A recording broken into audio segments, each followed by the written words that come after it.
Hi folks, we have a very short video to do today about a recent post that came up from some academics at Oxford University about introducing taxation to essentially punish the unvaccinated.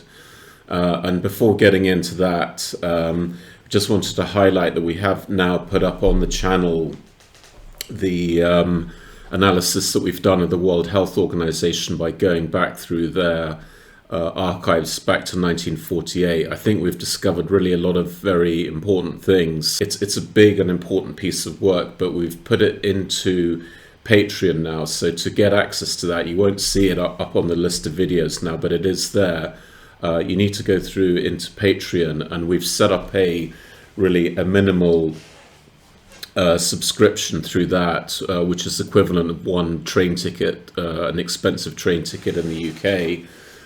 For a whole year's worth of subscription to that. I think it's set at £4 a month, if I'm not wrong, which it really isn't very much. I think I hope you agree that the sort of quality of the work effort and the importance of the people we've got to speak on the channel, like Professor Fenton, Professor Bhakdi, they've really come up with some very, very important analysis, and really I think at some point that has to be worth sharing the burden on, because we actually do buy in research material as well as spending a huge amount of time on this.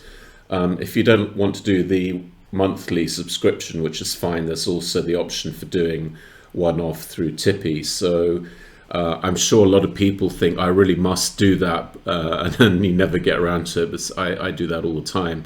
So if you really mean to help us out here and keep this project on the road, press pause now on this video and spend 3 to 4 minutes either going through the monthly platform or going through the one-off. So let's get into this now. This was the tweet that came out from the Oxford University Centre for Business Taxation, and there's a good comment here from Neil Clark. Words fail me.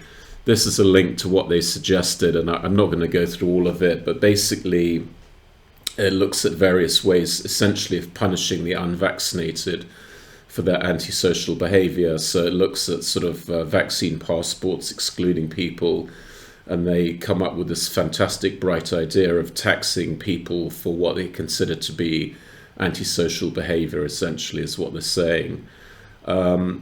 Now, I'm not going to get into all the numbers. We don't need to do that, luckily, because the last video was actually prompted by that tweet. That's why I went back into the COVID statistics, because I was so annoyed by this sort of outrageous method of punishing unvaccinated people that I made this video. And as you know, if you've seen it, there really isn't any statistical basis to claim that the unvaccinated have behaved in a way that's caused any kind of burden on the state. In fact, it may well be the other way around. Certainly the cost of the vaccination is mind-blowing. Globally, it's about $150 billion worth of vaccines are required to 2025 if you add in all the boosters and everything else. So to turn around and say, well, actually, it's the unvaccinated who haven't done that, who owe a burden to the state, who have created a disproportionate burden, therefore they need to pay higher taxes. It's completely illogical. It's the reverse of logic. And as we showed on that video, as I said, I'm not going to go through it again, but the emergency care admissions per 100,000 are essentially identical now between the vaccinated and the unvaccinated.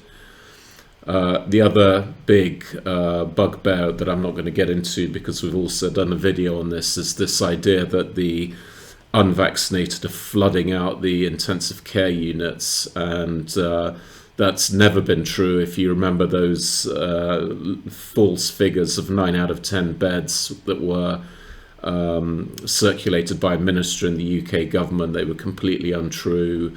The vaccinated never really made up anything significant of a share in ICU admissions once the vaccination program had started to get rolled out. And you can see here it was always the yellow share and it was never more than about it was about 80% when vaccinations started getting rolled out. So it was already never 9 out of 10.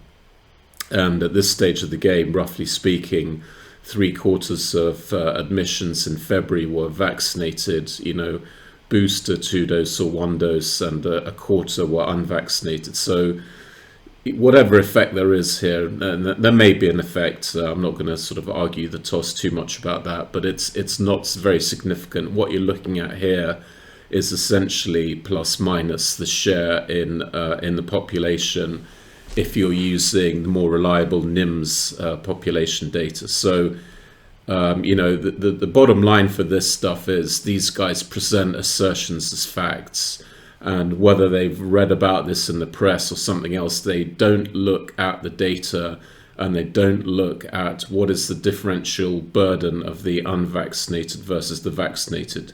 Because if they did that, there would be no antisocial behavior. It's, as I said, these figures are roughly in line with the proportion in the population. So there's really no basis in fact to assert that the unvaccinated are causing an undue burden.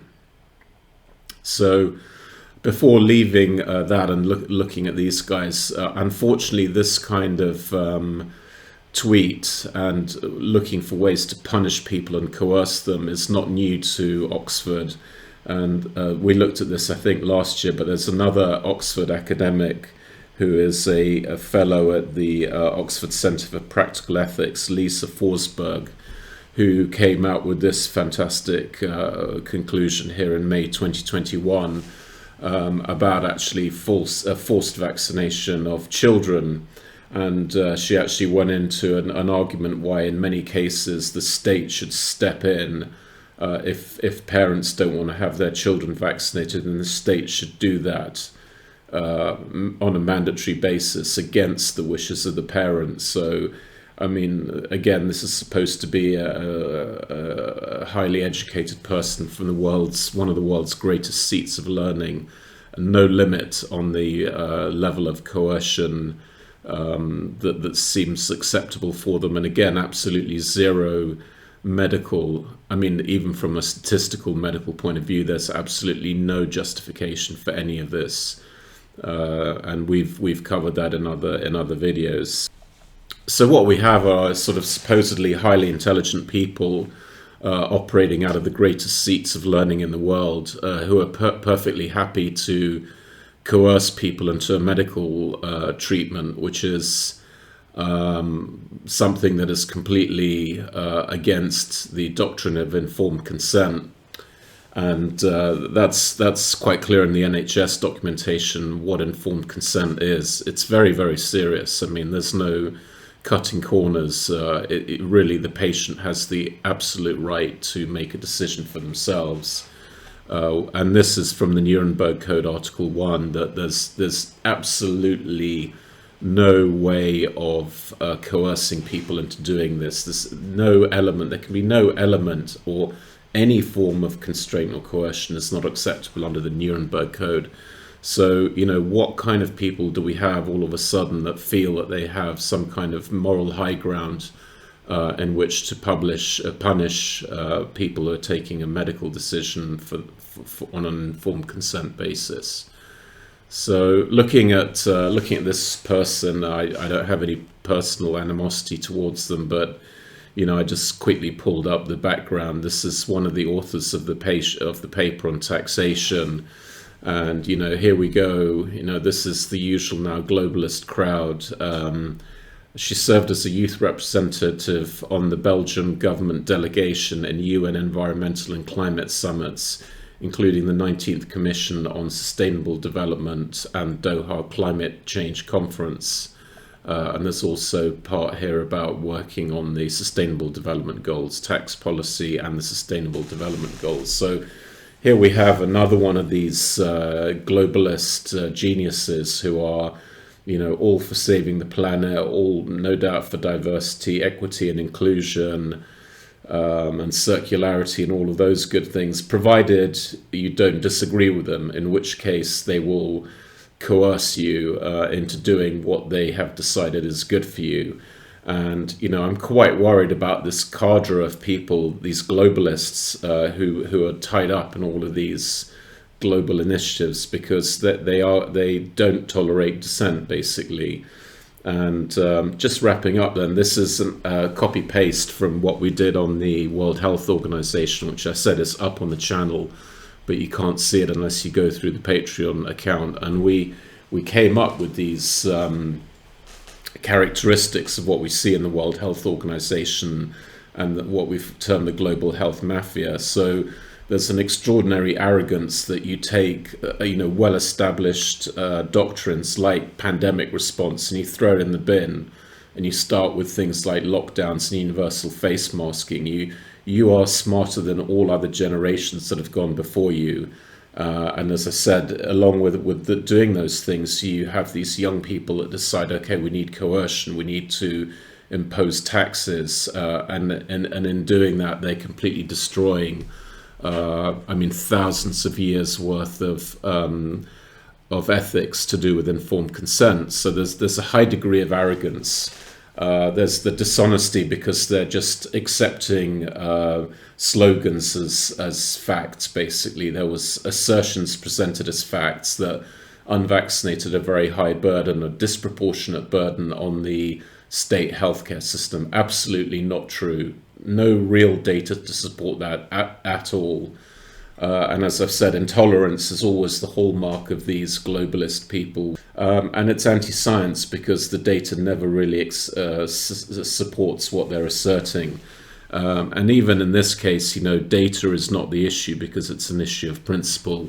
But if you get even beyond the principle and start looking at data, the data just isn't there to support these essays that they write. And you see this over and over again. It's all just pages and pages of assertions printed as fact. Effectiveness of lockdown, effects of vaccine, and how bad the unvaccinated are. There's never any reality behind those assertions. They're just hot air, basically, and they get a life of their own because they're repeated over and over again by these people without really investigating any underlying reality. And that was the point of doing this video today, just to show that this is still out there and we still have to deal with these people, this complete lack of tolerance, and based on a completely flawed understanding of any kind of statistics. So if you like the work that we do and you want to unlock the video on the World Health Organization, please do visit the Patreon page. We've made it very de minimis contributions, so hopefully shouldn't be too much for anyone. And also on Tippy, if you don't want to sign up to monthly things, there are already contributions coming in on Tippy, so don't be the freeloader not doing it, and it'll take just a couple of minutes to sign up, and it would be very much appreciated. So thank you for that. As I said all the time, always don't stay safe, stay free, because freedom ultimately is the only way of staying safe, and it's much more important. Thank you. Goodbye.